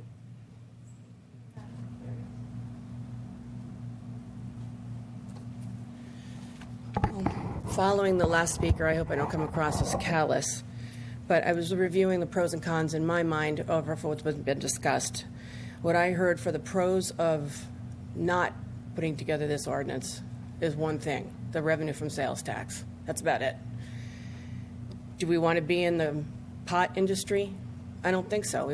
This is an ag area, so grow something else if you want to grow, and don't use our water for marijuana. I get to be one of the proud people to raise my hand and say I have never, ever tried it and never will. Not, though, have I been one of the lucky ones to not suffer from, to not be relieved of pain. I have had chronic pain for the last 10 years in neuropathy. I try not to take any drugs at all, and I exercise more. I understand that can't be true for all cancer patients, etc. And I do feel for those people. But the law exists that they can grow their own. If you don't know how to do it the first 4 months, maybe you need to figure out how to do it the second 4 months, or have somebody grow it for you as your caretaker. California has not enacted it to be legal for a lot of reasons. There's no reason why we need to keep steps and move in the other direction of making it easier for our county residents to grow it than other counties are right now. The level for abuse of growing marijuana is very high. I can think of offhand 5 people that I've run into in the last 2 weeks that were high because they were Vietnam vets, they had a head migraine, this and that. But they're always high. It's not just because they're laying home with a headache that they have a marijuana cigarette. They're high all the time. And that's not how this was supposed to be. So let's not make it so easy for the abuse for the people who are growing it and the rest of the kids who are getting it from their father's backyard. I think there's a lot more things we can be spending our time on. I want to address the urgency because I think it is urgent. It's urgent because it's overdue. There's no harm in putting this into place. If a company needs to get a permit, an extra permit, well, too bad. It's overdue because there's too much of it around at the high school and every place else. I don't see any downside of putting this ordinance in place today, and I hope that the members of the board agree with me. Thank you. Thank you. Anyone else from the public that would like to address the board on this item?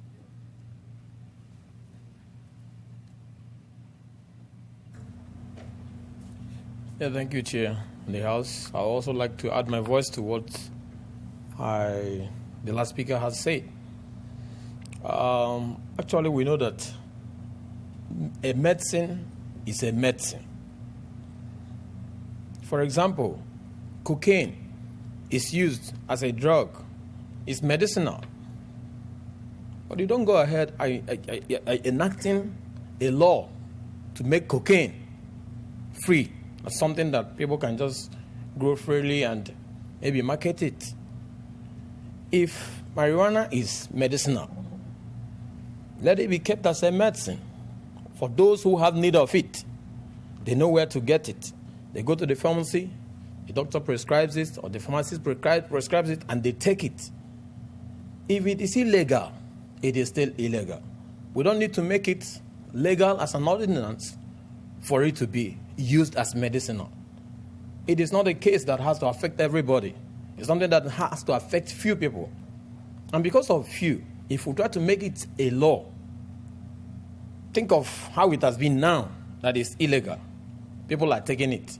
Not to talk of when you now make it as free, that everybody can grow it and have it. We'll have more problem than we're having now in our hands. And I don't think that we're here to encourage having problems and issues much more than we think we can handle. There are better things, just like my sister has said, that we can dabble into and think of to make our society a better place to live than to make it a terror or things that we cannot handle. Your children, my children, will be the ones to be affected. And posterity will take it down on notes against us that we are the ones who let it be that way. So let's think about it. God help us. Thank you. Anyone else from the public that would like to address the board? Okay, bring it back for a decision, unless we have any more questions or comments. I have a comment. I certainly don't think we discounted, the people that use it for municipal purposes. And in our deliberation at the while we're drafting this ordinance, we're not going after the 12-pot guy, the 12-plant guy. We're going after the illicit operations that get it out onto the street, destroy lives. And I've known people that have lost their well-being and their direction, and it started like this with illicit drugs and the availability, the easiness of getting it, the permissibility that we are showing more and more in society, and we certainly have to support our law enforcement people. I think that one of the speakers said that this is an urgent matter.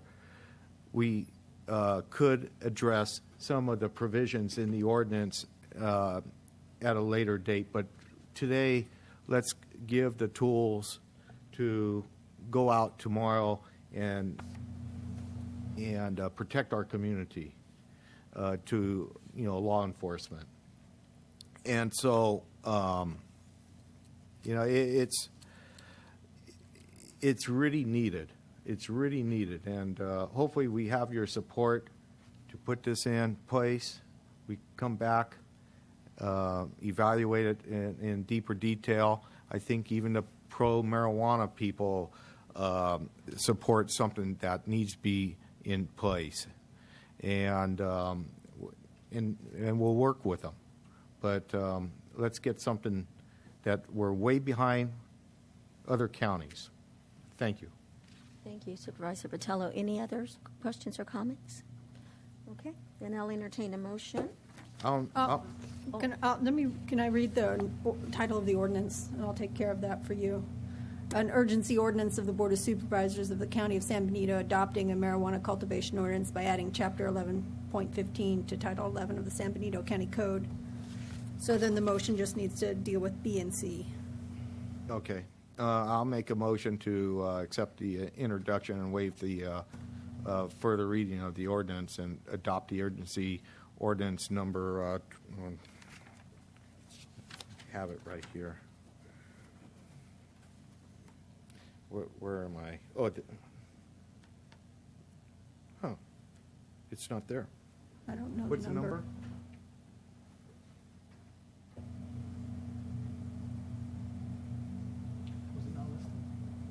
What is it? Can I have 1 minute? Sure. Sure. Usually it's right there. Yeah, it is usually, and so.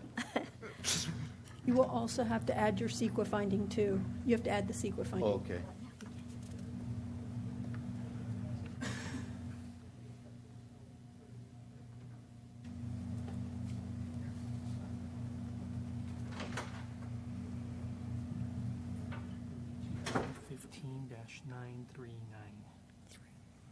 Not many. Wow. Okay. I'll start again. To accept the introduction and waive further reading and of the ordinance, adopt an urgency ordinance and add the CEQA findings to resolution number 2015-939. Ordinance number 2015-939, adding to Chapter 11.15 of the San Benito County Code to restrict and regulate cultivation of marijuana. And your motion includes all the findings that are listed in paragraph B? And the motion includes all the findings in paragraph E. Okay, I will second your motion. Any further discussion? All those in favor? Aye. Aye. Opposed? No. I believe we need 4/5. Yes, it was agendized in the alternative, so we can proceed now with the introduction of a regular ordinance, if that's the board's desire. It's been properly agendized for that. I passed out a sheet of paper indicating the changes that need to be made into the ordinance to make it a regular ordinance instead of an urgency ordinance. Okay. This means that it would be brought back on October 6th for adoption. All right, very good. So this will be back October the 6th. Yes, the title of this ordinance is an ordinance of the Board of Supervisors of the County of San Benito adopting a marijuana cultivation ordinance by adding Chapter 11.15 to Title 11 of the San Benito County Code. And this is the changes that will be incorporated into the ordinance, so make sure that the motion indicates, it already has it in there with changes as directed by staff, and these are the changes that will be And that will be made. automatic, council? We do not have to make a motion to bring it back in October. Right here in paragraph D. So if you could just make the CEQA finding again in paragraph B, and then right down there at the bottom where paragraph D is, it's the motion to read, to adopt. I meant to accept introduction and bring it back. Oh, and to bring it back. Okay, very Right. good. So I'll go ahead and make that motion then, to make a motion to accept introduction and waive further reading of the ordinance with changes as directed by staff and continue the matter to October 6, 2015 for adoption. With the findings. With the findings. Specified in paragraph B. And right, with the CEQA and so forth. Okay, I will second your motion. Yes. It will be effective 30 days after adoption, so it won't be effective until November 6th. November. Yeah, November So 6th. on the section 5, the ordinance shall become 30 days, effective 30 days after adoption. No, you just have to wait till the next meeting. So you introduce it today, waive the reading, and then you bring it back at the next meeting for adoption, and then it won't be effective immediately. It'll be effective 30 days after adoption, which would be in November. Okay. Yes, please. Because the word urgency has been removed at the next meeting, does that fall? Because urgency has been removed from the ordinance now, don't you have to go through some other, CEQA or review process, anything like that? No, it's still, the CEQA evaluates the environmental effects, so that stays the same, that it would still be exempt from CEQA, that it would not have a significant effect on the environment. If anything, it would have a beneficial effect on the environment. So the CEQA analysis stays the same. It just changes that it's not effective immediately. You have to wait, the first to the next meeting to adopt it, and then 30 days after that before it becomes effective. Getting a bunch of, red, just ding, ding, ding, something's wrong here. Pardon? And Supervisor Rivas Yeah, has a it's still question. Yeah, and well, my question is more of a procedural question because it says urgency on there. It wasn't agendized as a regular ordinance. Yeah, it was in the Gen- alternative. It was agendized as both. If you look at on the AIT, if you look at D there, it says absent the required forfeits vote, make a motion to accept introduction and waive further reading. No, I get that, but shouldn't it have been on the agenda as well, the public agenda that was posted? Which it wasn't? It is on the agenda. As that. It is. Where? It's right here. It is. At the bottom or in the alternative, continue the matter until October 6th for adoption. Okay, got it. Thank you. Okay. So now, any other questions before we vote? No, Madam Chair. Okay. All those in favor? Aye. Aye. Opposed? Aye. Okay, motion carries 3-2. All right, we're going to take a short break. We'll come back in 5 minutes.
you see how government works.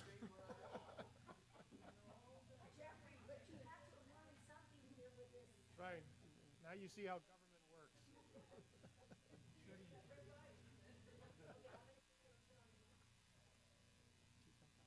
Okay, I'd like to continue our meeting with item number 26, I believe it is. Item number 26, CAO Espinosa. Thank you, Madam Chair. Yes, item 26 on our agenda is going to be presented to us by Ted Baran out of our probation department. He's our CPO, and this is with regards to Lexipol providing risk management services and resources for public safety organizations, and in particular the training component that he's going to talk about. So we have Ted here to talk to your board, and the recommendation is to move forward with this implementation and the first year subscription for $81,465. So, Ted? All right. Thank you. Madam Chair, members of the board, I kind of feel like I should say good evening. Good afternoon. It feels like it. The probation department is in need of updating of all of our manuals, from field services and probation to juvenile hall. And looking at the policies and procedures over the past year or so, I've realized that the most efficient and effective way to go through this is to look and see if someone can help us out. I had contacted Lexipol to see what services they would offer. They actually have an implementation service. Lexipol is, as was noted, is a risk management service, providing policy for a significant number of public safety agencies, not only in the state but across the nation. It is also growing in use across all the probation departments in the state. Their implementation service was also most recently used by Tuolumne County Probation. I had extensive conversations with Chief Ardell Arnold from there, and she had rave reviews about the policy service. In analyzing this issue, it is my estimation that it would probably take 2 full-time staff members, probably a year, if not 2, one for each side, one for the facility and one for probation, to fully integrate and analyze our current policies and bring them up to date. So with Lexipol's $72,000 flat rate to do both, I feel that's a very cost-effective way to get past our policy needs. The funding stream for this would be the what's called second striker money under AB 1476. It is indicated to second strike PRCS offenders. In discussion with CPOC Executive Director and CPOC Legislative Director, these funds are dedicated directly to the probation department with the intent of enriching the probation department system. So they can be used basically for a whole variety of things that would help the system operate. Having directed policies to guide staff, and in my strongest opinion, policies to have basically an insurance policy for the county, protect us, especially in the areas of use of force and custody where we have our highest liability risk in an era of Ferguson, Missouri, and Boston and New York. The great benefit to this for policy is beyond the implementation, the initial implementation, which would be a first-year period, is the ongoing daily training bulletins where staff would receive training bulletins on the various policy sections. We'd be able to record that they actually read, acknowledged, got the answers correct, so they know the policy. So if something happens, we're able to, and if they don't get them correct, we're able to mitigate and remediate. And if they do have them correct, we actually have a record that they actually knew what they're supposed to be doing when they're supposed to be doing it. So that's kind of it in a nutshell. My nutshell this time, Supervisor Patel. Okay. Any questions? Do we have any questions or comments? No? Any comments from the public or questions regarding this item?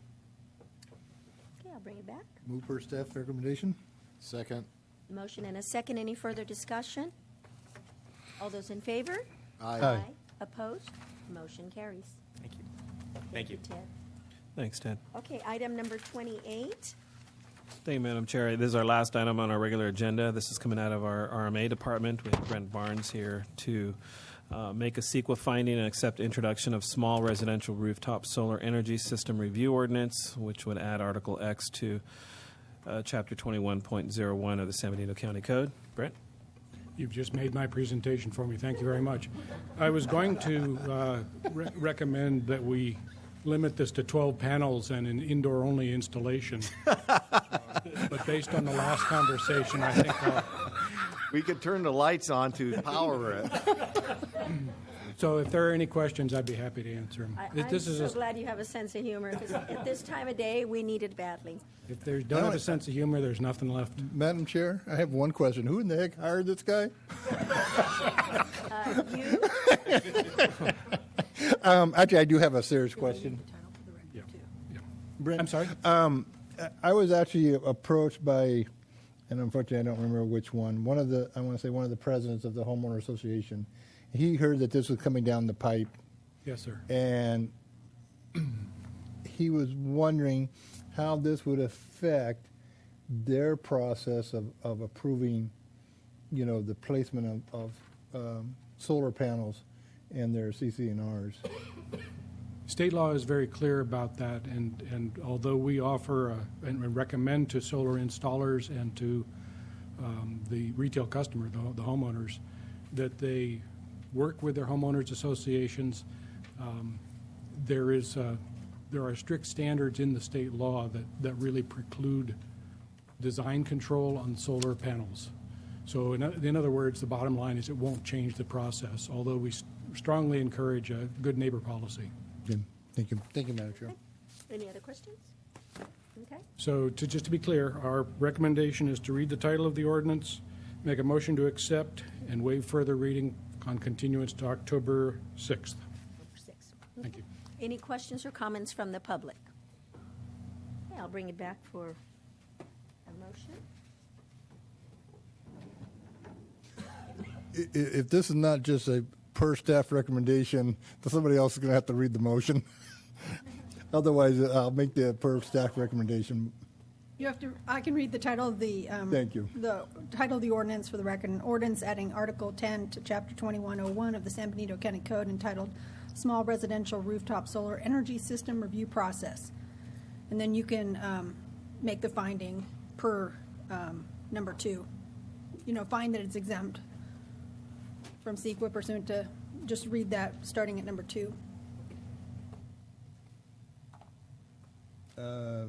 Okay, I hope I'm in the right place. Make a motion to find the proposed ordinance exempt from CEQA pursuant to Section 15061, Section B, Section 3 of the state CEQA guidelines, because it can be seen with certainty that the adoption of the ordinance does not result in physical change in the environment, and B, accept the introduction and waive for the reading of the ordinance and continue the matter to October 6, 2015 for adoption. And the ordinance number is 15-940. 15-940. Okay. There's a motion, and I will second it. Any further discussion? All those in favor? Aye. Opposed? Motion carries. Okay, we are going now into the portion of our meeting, the closed session portion. Council, if you could introduce the 3 items, please. Yes, thank you, Madam Chair. The Board of Supervisors will now adjourn into closed session to discuss agenda items number 29 through 31 on today's agenda. Agenda item number 29 is to meet in closed session to confer with its labor negotiators. The agency designated representatives are Allison Hauk, Ray Espinoza, Joe Paul Gonzalez, Melinda Casillas, Georgia Cochran, and Steve Coffey. The employee organizations involved are the Institutions Association, Law Enforcement Management Employees Group, SEIU Local 521, the General Unit Employees, SEIU United Long-Term Care Workers 6434, the Deputy Sheriff's Association, Confidential and Confidential Management, Department Heads, and Unrepresented Employees. The authority to meet can be found in California Government Code Section 54957.6. And agenda item number 30, the board will meet and confer with legal counsel regarding existing litigation pursuant to subdivisions A and D1 of Section 54956.9 in the case of 926 North Ardmore Avenue, LLC versus the County of Los Angeles, filed in the California Supreme Court under cause number S222329. Authorization, your staff will be seeking authorization for County Counsel Matthew Granger to appear through signature on a written brief as amicus curiae. And finally, agenda item number 31 is to meet and confer with legal counsel regarding anticipated litigation and the significant exposure to litigation pursuant to Section 54956.9 in one case. This closed session is authorized by Section 54956.9 D2 and E1. Thank you. Okay, we will go into closed session and come back and report out.